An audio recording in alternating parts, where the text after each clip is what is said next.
palavra que eu vou trazer hoje para a igreja, já tem um tempo que eu gostaria de ministrar ela aqui para os irmãos, amém?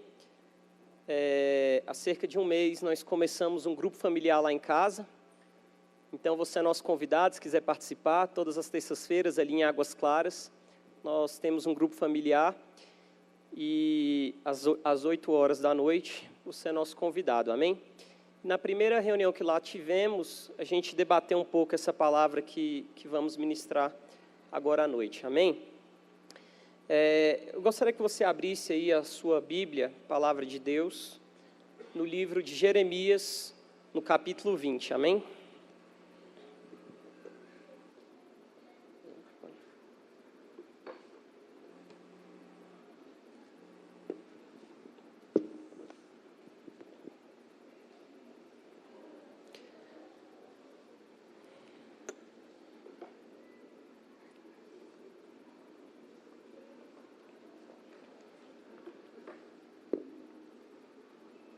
Glória a Deus. Quantos acharam?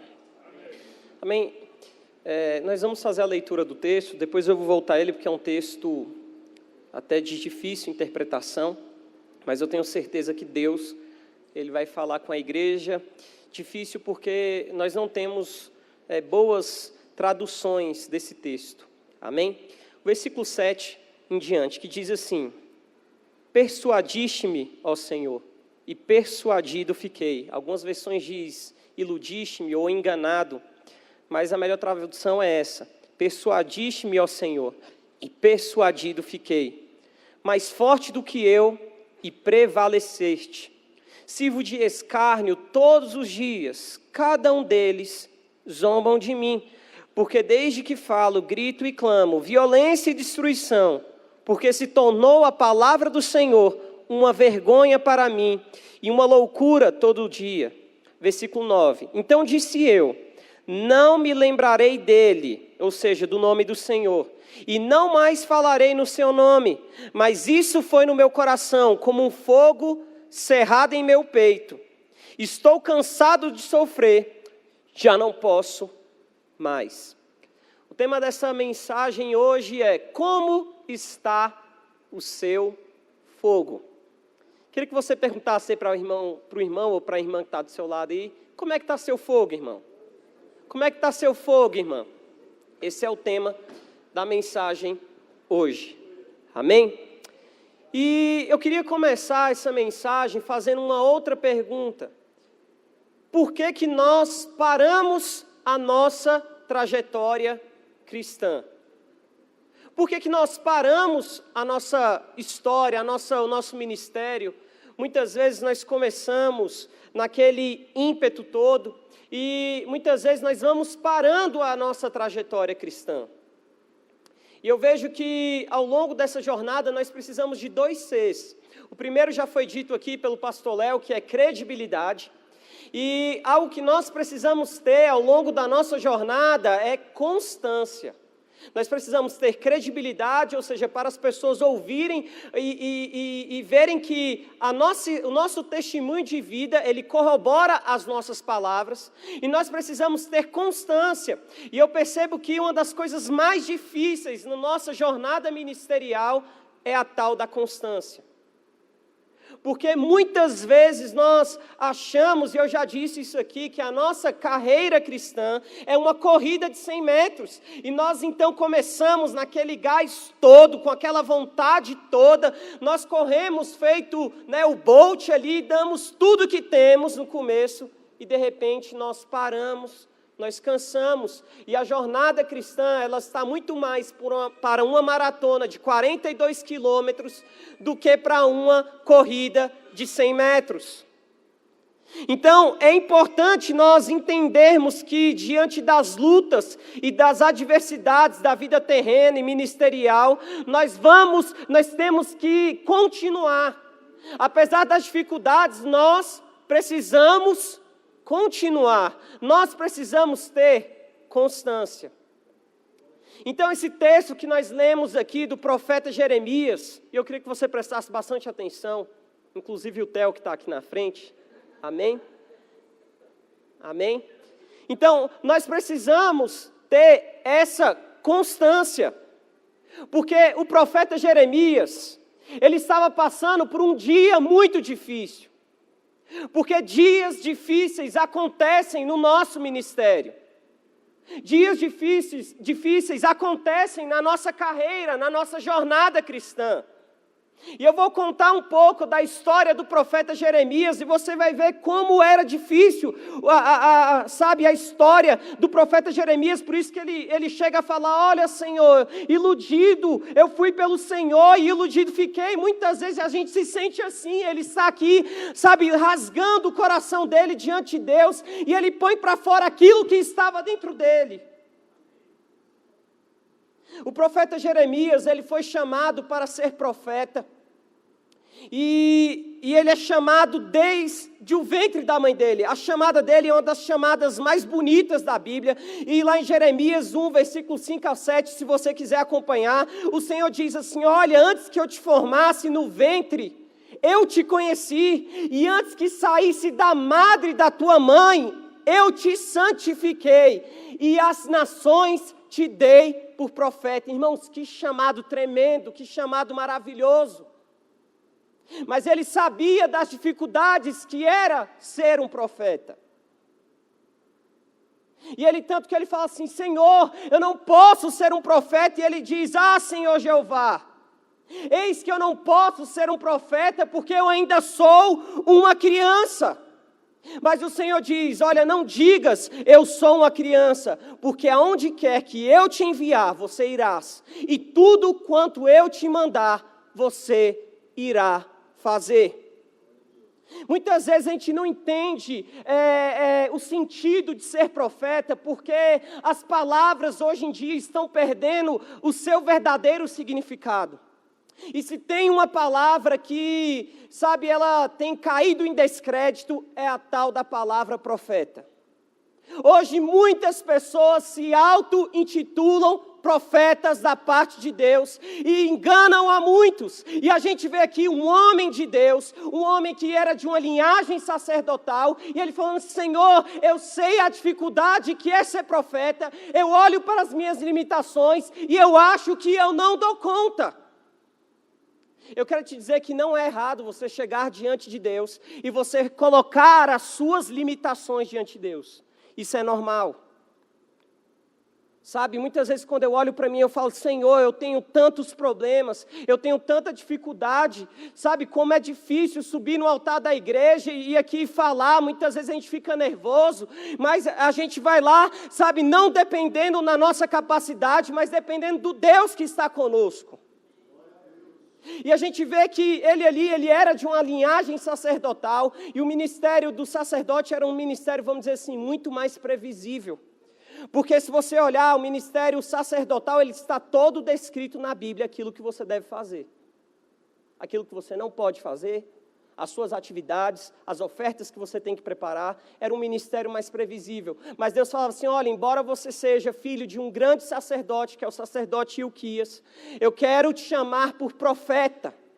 E ele fala assim: olha, Senhor, eu não tenho condições. Mas Deus fala: olha, não fale que você não tem condições, porque eu te chamei, eu te santifiquei e te dei por profeta das nações. E eu vejo aqui que o profeta, ele é diferente do sacerdote.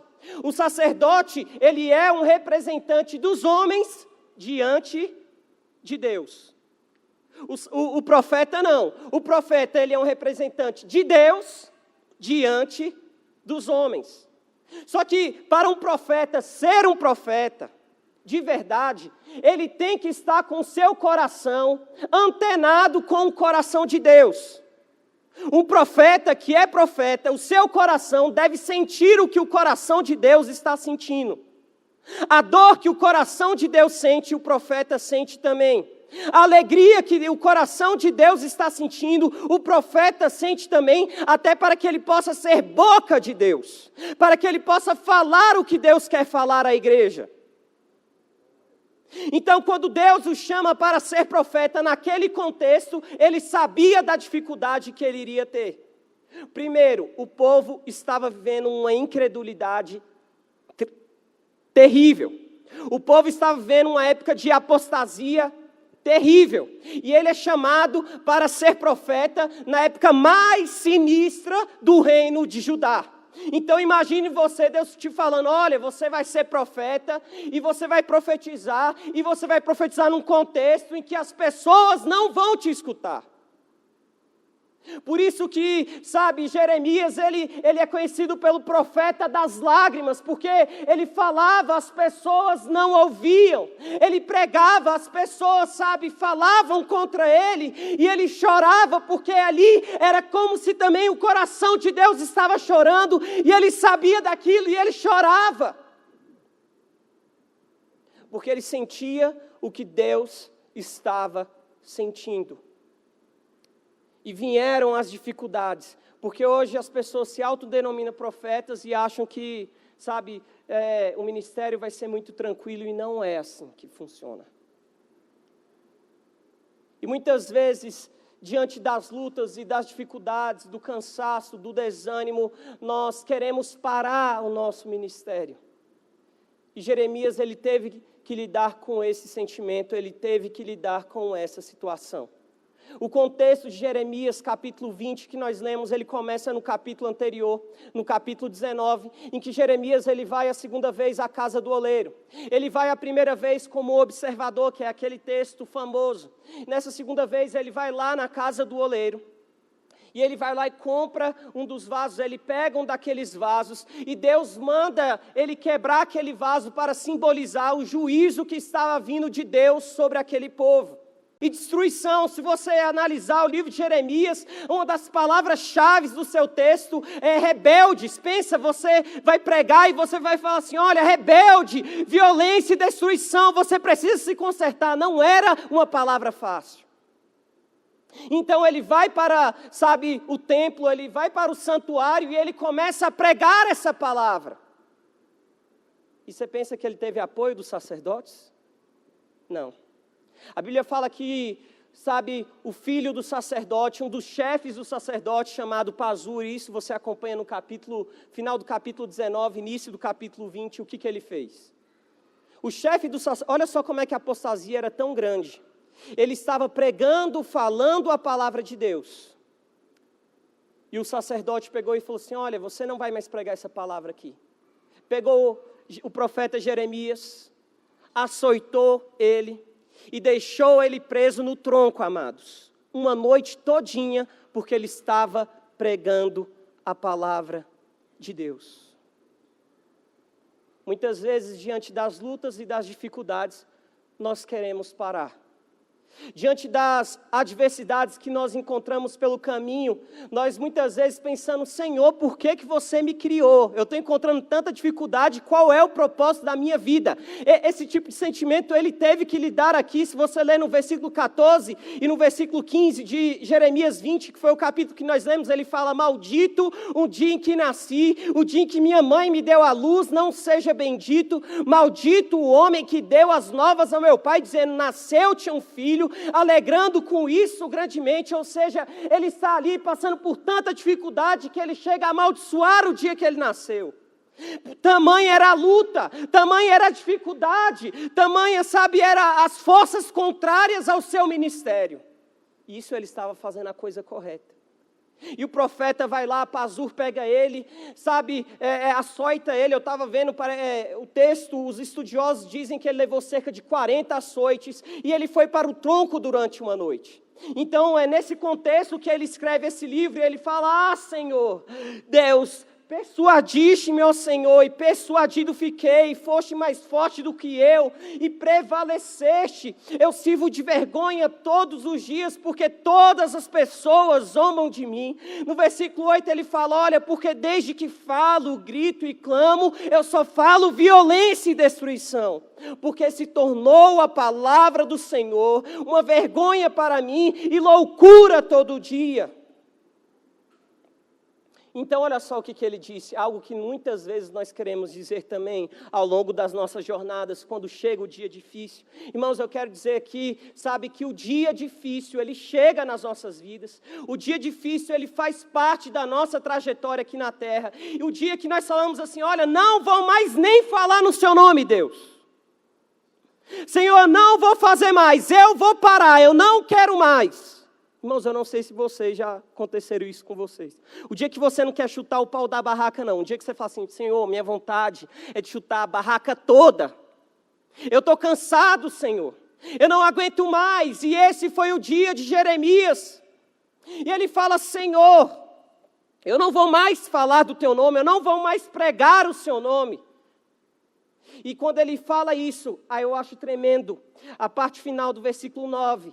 E ele diz, mas isso foi como no meu coração, como um fogo ardente, um fogo encerrado nos meus ossos, algumas versões diz, e eu estou cansado de sofrer, ou seja, eu não posso. Ele estava dizendo assim, Senhor, eu quero parar de pregar o teu nome, eu estou dizendo que eu não aguento mais, eu estou dizendo que a tua palavra é muito difícil para mim, eu não vou mais pregar. Mas quando eu falei isso, a palavra do Senhor foi como um fogo cerrado em meu coração, e eu não consigo lutar contra esse fogo, eu não consigo parar, porque esse fogo está dentro do meu coração, independente das lutas, das dificuldades, eu não vou parar, porque esse fogo está ardendo em meu peito, esse fogo está ardendo em meu coração. A primeira lição que eu vejo desse texto é que o fogo é o que nos move no nosso ministério, é o que nos move na nossa atividade ministerial, é o que nos move na nossa jornada cristã. Esse fogo, ele é o motor das nossas vidas.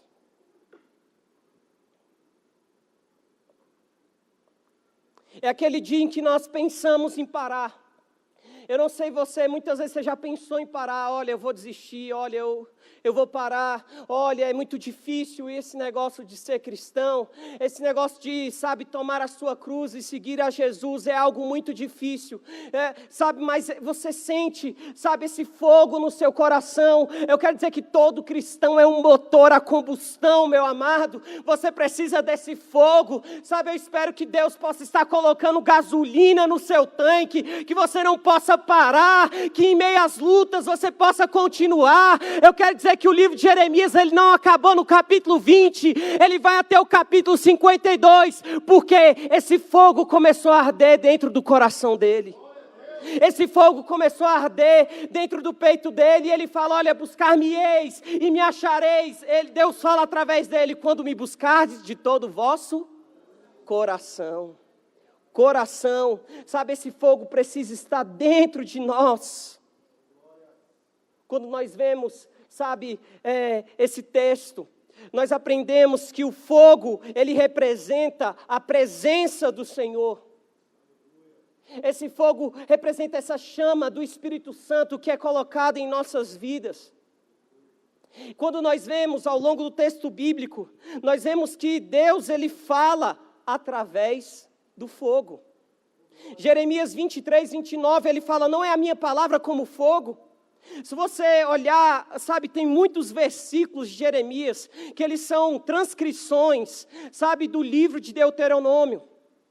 E ali, Moisés, o livro de Deuteronômio, ele reúne os últimos discursos de Moisés, que foi dado ao povo ali quando ele estava partindo, e o povo iria rumo à terra prometida.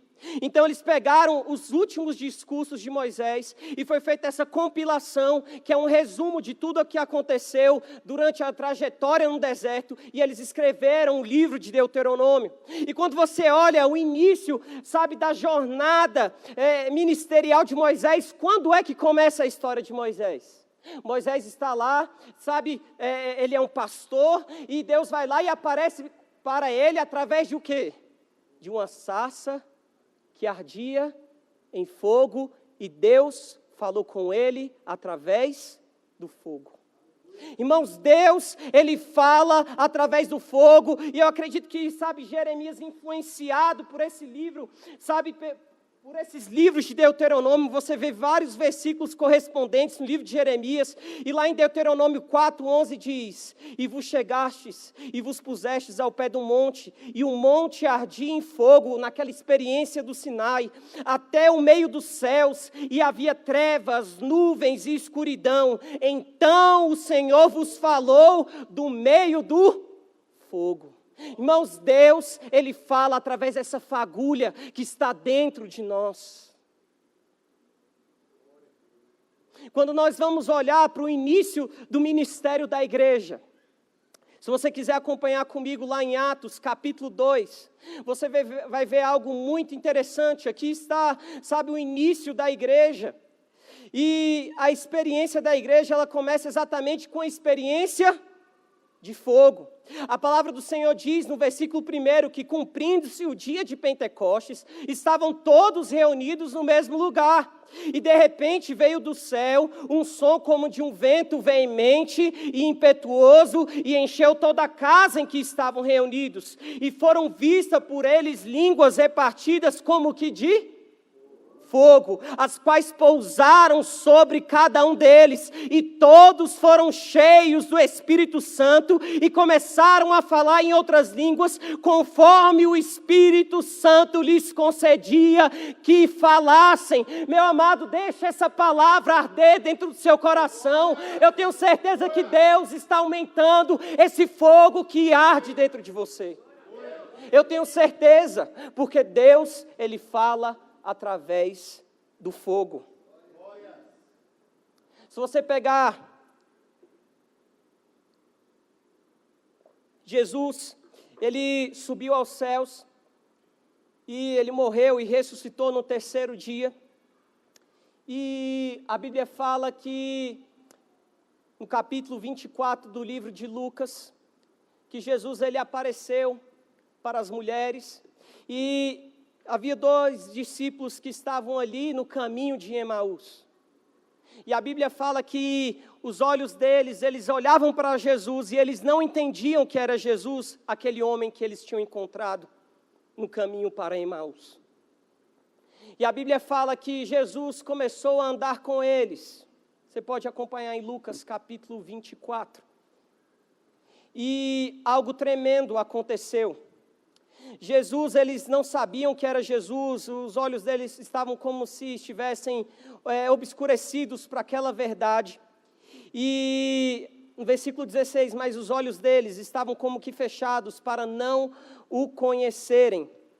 E ele lhes disse: que palavras são essas que caminhando trocais entre vós, e por que vocês estão tristes?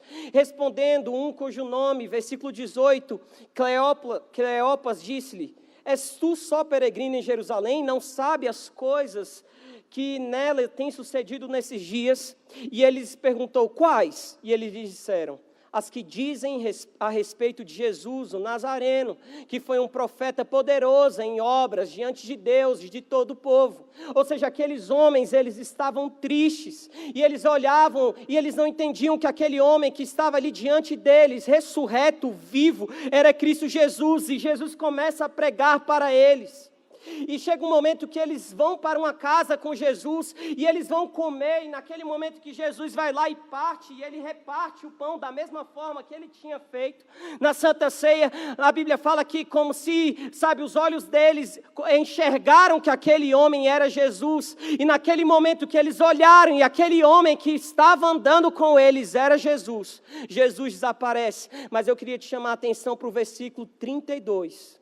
E olha só o que ele disse: e disseram um para o outro: porventura não ardia em nós o nosso coração, quando pelo caminho nos falava e quando nos abria as Escrituras? Ou seja, no momento que Jesus estava pregando a palavra para eles, o coração deles estava ardendo em fogo. Eu quero dizer que nós precisamos ser assim, nós precisamos ter essa vontade pela palavra de Deus, esse desejo pela palavra de Deus, que o nosso coração possa arder pela palavra de Deus. Eu quero dizer, qual foi a última vez que o seu coração ardeu pela presença de Deus?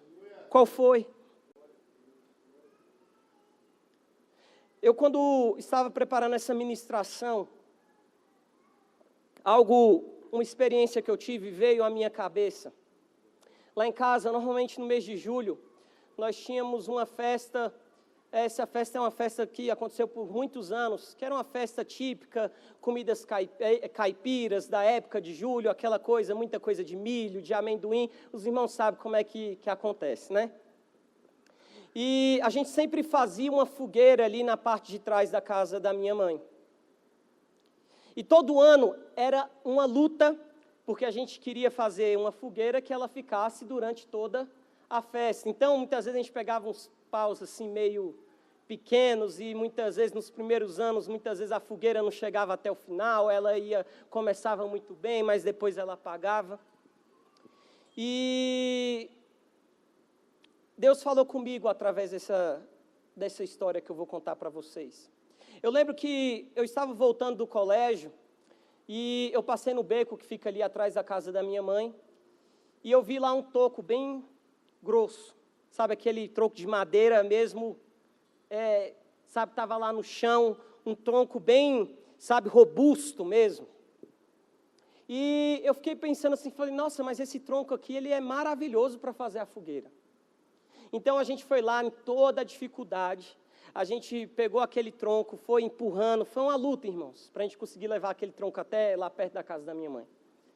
E, foi algo assim muito bom, porque a gente pegou o tronco, aí montou a fogueira, e a gente acendeu o fogo, irmãos, e quando o fogo pegou naquele tronco, irmãos, pense num fogo abençoado, pensa numa labareda de fogo, pensa num fogaréu tremendo que foi. E algo chamou a minha atenção, porque, a gente terminou a festa, passou uma semana, mais de uma semana, o que acontecia com aquele tronco? Ele ainda estava o quê? Pegando fogo. Muitas vezes nós somos como fogão a gás. Nós vamos para a igreja, nós vimos aqui, ligamos o fogão, acabou o culto, nós vamos lá e o quê? Desligamos. Tem irmãos que não é nem fogão a gás, como nós comentamos lá na célula, é um micro-ondas, né, Samuel? Um micro-ondas, vai lá, liga aqui 2 horas, 18 horas do domingo, liga aqui 2 horas às 20 horas. Mas Deus, Ele não quer isso, irmãos.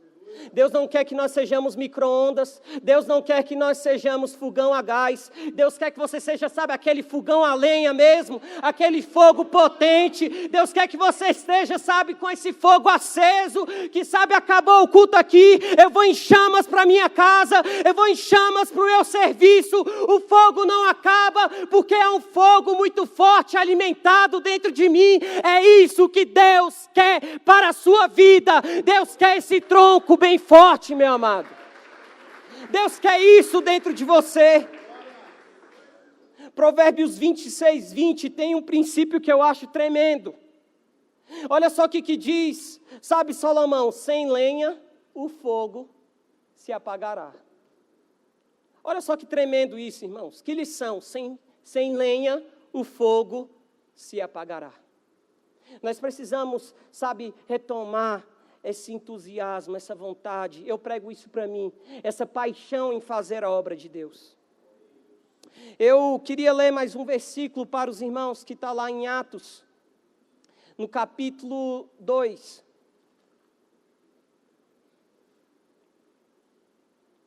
Apocalipse, perdão.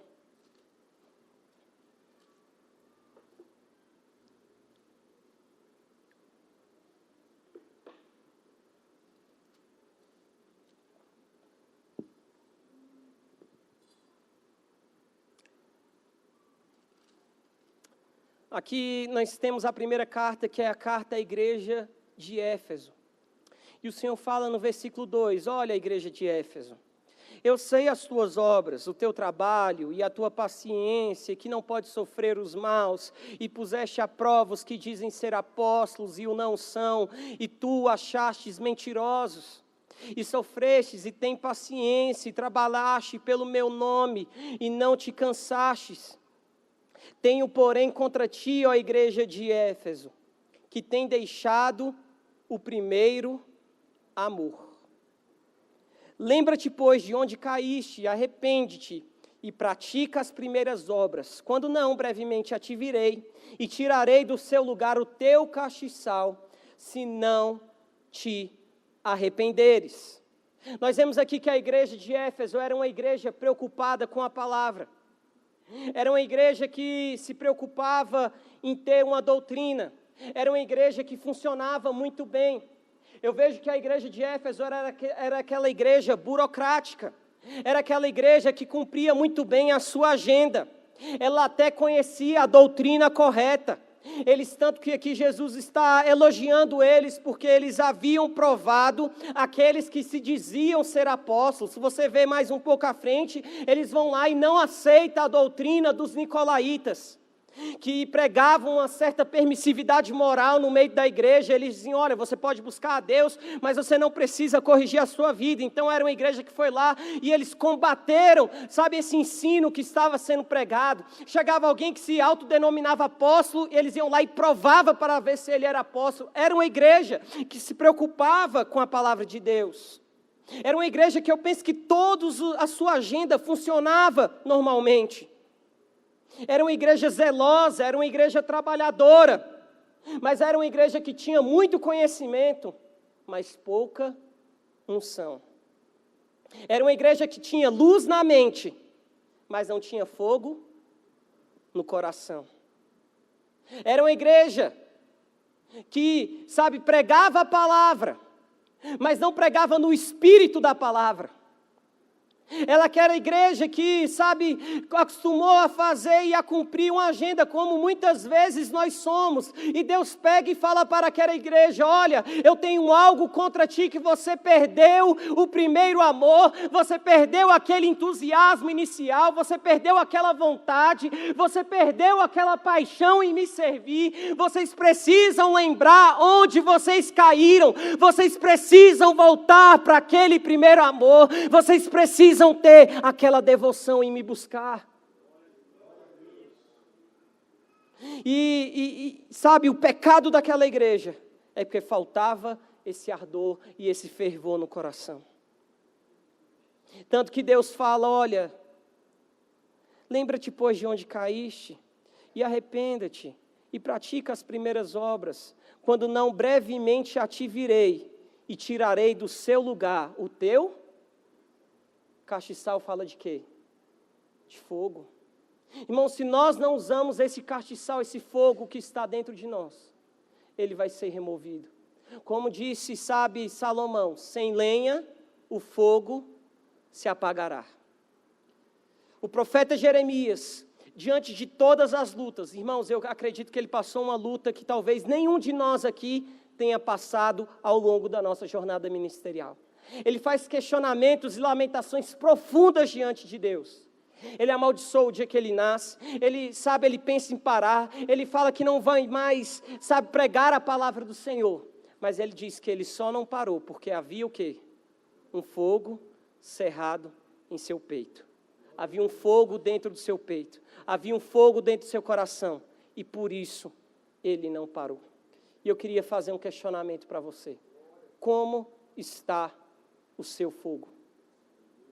Levítico 6,13 diz, o fogo arderá continuamente sobre o altar, não se apagará.